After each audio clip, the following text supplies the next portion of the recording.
arbitre baa ngi wax ak ñoom li làmb bëgg ak li làmb bañ.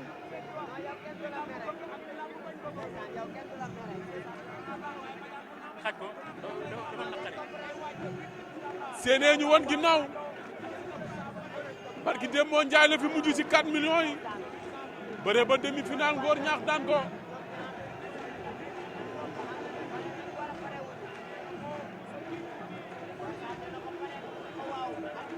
arbitre ba sifflé na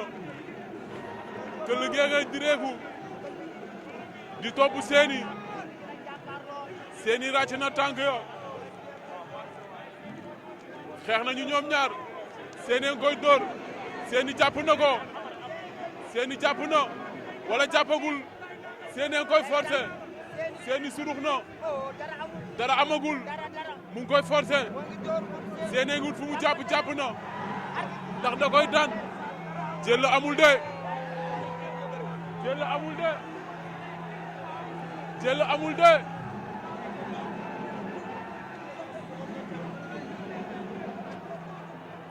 Keul Gué ak Séni jël amagul de avertissement Keul Gué arbitre sifflé waat na Séni delloo waat na ki Séni Sembène jàkkaarloo ki nga xamante ne mooy Keul Gué Keul Gué ñaanaat na ëf Séni wàcc na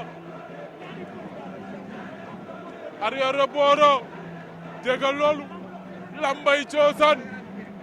doxal ci kawam arrière booro Séni daw na jël ko Keul Gué tëlu na ko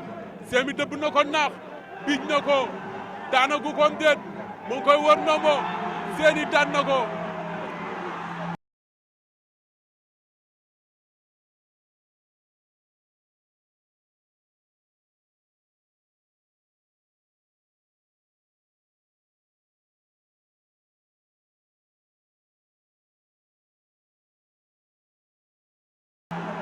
Séni daan na ko Séni bu Bargny